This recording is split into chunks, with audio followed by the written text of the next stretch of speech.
a service of CNC Worldwide.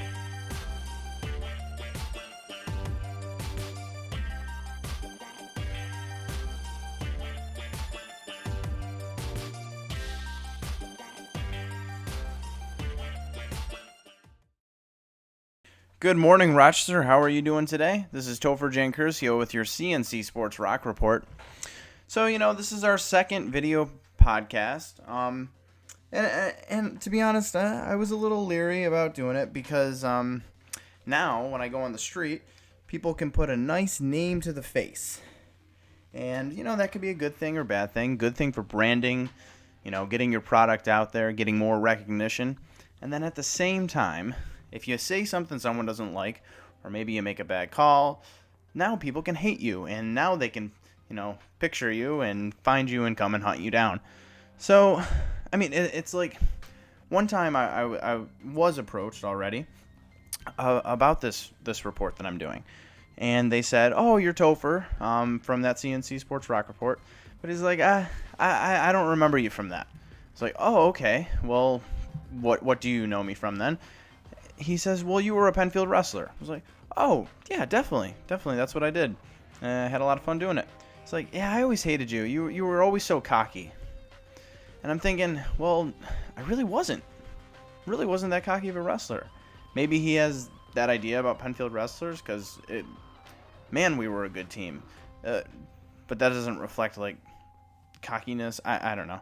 I just, cockiness is a negative word, negative connotation. So, but he's like, "Yeah, I always hated you. Nice to meet you." Nice to meet you? Okay, thanks. People make me really uncomfortable sometimes. Who says something like that and then does that? It doesn't make any sense. Awkward confrontations, especially at sporting events. You can have the most awkward confrontations. My friend and I, Tyler, we went to the Syracuse game. We were huge Syracuse fans. This was just the year before they went to the finals, and we're in the stands, and I cannot remember who they were playing. But anyways, my friend Tyler brings this giant sign, and already I shouldn't be uncomfortable about that, but I am. Something about that just it's one of those fans. But I am a huge Syracuse fan, so I was like, I gotta get into more of the spirit, get more energetic. Sometimes I'm not as energetic as I should be. Wow, look at that! I'm doing a podcast now.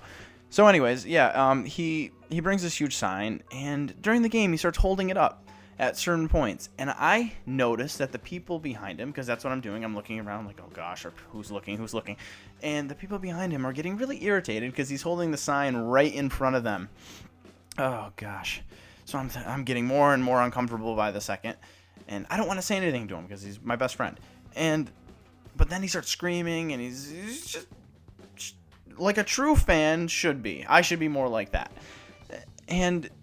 But these people are getting madder and madder. You could tell they're older. Maybe they're not huge Syracuse fans. They were just there. Someone had tickets. I don't know.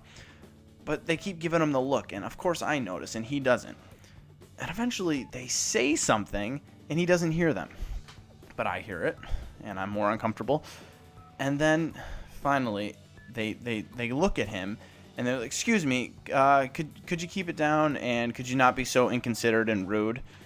And because of all this uncomfortableness that I had going on and this energy built up and I didn't know what to say, I snapped at them. I said, "Why don't you guys sit down?"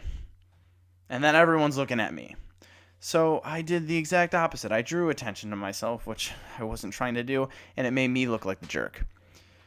So yeah, and Tyler, he really didn't have any idea what was going on at the time. But that's just an example of just awkwardness I have around people sometimes. And at sporting events. Now I'm doing this for a living. But I don't have to be in this crowd anymore. So it was awkward, and I just wanted to share that story. So yeah, that's why I'm a little leery about being on camera. But with social media, anyone can hunt you down and kill you instantly. So that's always fun to think about. Anyways, let's move into the SportsROC report for today. The Rochester Knighthawks traveled to St. Paul, Minnesota for a rare Friday night game against the Minnesota Swarm. It's an East Division opponent, and it's going to be a tough one, said Knighthawks head coach Mike Hansen. "We want to be on the right side of 500 after the weekend. We are in a battle, and I'm looking forward to it." You never hear a coach say that, yeah, we're just going to blow out the team. Because then if they're wrong, they're going to get fired. So yeah, everything's got to be a battle in sports. Rochester, 2-2, enters the contest tied for second place in the East Division. Wow, it's a rough division then. After winning 2 straight games, the contest against Minnesota, 2-2, is 5th of the 8 straight divisional games to start the season. Last season, Rochester defeated Buffalo by a 7-0 fourth quarter run to down the Bandits 17-11. On Tuesday, Rochester added some more firepower to the offense by activating forward Stephen Geog. The Toronto, Ontario native enters the season after recording career highs, goals, assists, and points in 2014. He has won 3 championships in his seasons as a pro. Geog was the 2nd overall pick in 2011 out of Syracuse University, where he won 2 national championships.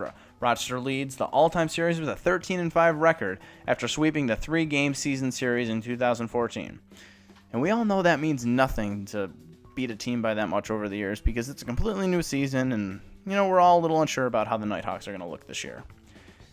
Switching over, midfielder Elliot Fosk has been with Rochester Lancers since the inception in 2011.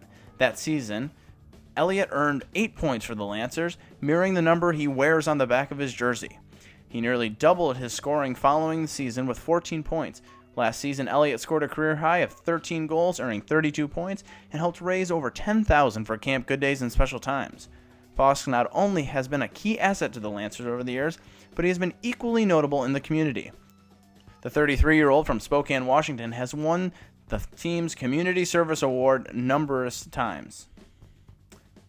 See, I was unsure if I was going to say numerous or number, like a number of times there, and I just said numberous. So, quote, that is a new word, and we are going to use that in broadcasting from now on. Moving on, fans have been able to see him everywhere except one key place, the field. Wow, wouldn't you know? Fosk has been on the injured reserve list before the season ever began. Prior to menacing pro indoor soccer defenders with his speed and energy, Fosk worked construction. In 2008, he was holding a concrete hose, which plugged, exploded, and broke 3 bones in his face while sending him to the hospital unconscious with a traumatic head injury. Wow. Playing outdoor soccer 9 months ago, he suffered a concussion that brought back similar symptoms from 2008. For safety precautions, doctors kept him off the field ever since. That is until last week. The doctors cleared him to play again. Without wasting any time, he added to the lineup and played several shifts in Saturday's 21-12 win over Harrisburg, who doesn't have a good record at all either. Fosk admits he is not 100% fit yet, but he has given the Lancers... Fosk admits he is not 100% fit yet, but given the Lancers are headed into a bye week, it should give him plenty of time to prepare for the dual battle with Baltimore and Harrisburg next weekend. Harrisburg, they should win that game. I will say should. They've had some rough times, but they really are a good team. The Lancers really have a strong team this year, and they had some tough luck earlier in the season. But then Baltimore, and we all know what Baltimore's like in indoor soccer, and maybe a lot of you don't, because maybe a lot of you don't follow indoor soccer, but Baltimore's pretty good. For the 6th time in his career, Tiger Woods withdrew from a golf tournament with an injury. The weather was also a factor, as fog caused play to be delayed, as Woods' lower back tightened up, which contributed to his poor play. There's been a lot contributing to his poor play, because that guy was the #1 athlete in the world at one time. When did things change? I forgot. Something happened. Woods withdrew on Thursday from Farmers Insurance Open midway through his 12th hole, the par 3 third. Woods is scheduled to play next at the Honda Classic at the end of February. Switching to Section 5 in high school boys basketball on Thursday, Aquinas improved to 14-0 with an 88-34 victory over the Charlotte at Aquinas. DJ Roberts scored 13 points for the Little Irish. East Rochester was 10 better than Williamson with a 70-60 win at ER. Keith Butler and Nelson led the Bombers with 16 points apiece. Mike Hook added 13 points for ER, which upped its record to 9-6. In high school girls basketball on Thursday, School of the Arts edged Greece Olympia 47-41 at Olympia. Crystal Hunter paced the Lady Silverhawks with 26 points, as Precious Adams chipped in 15 points.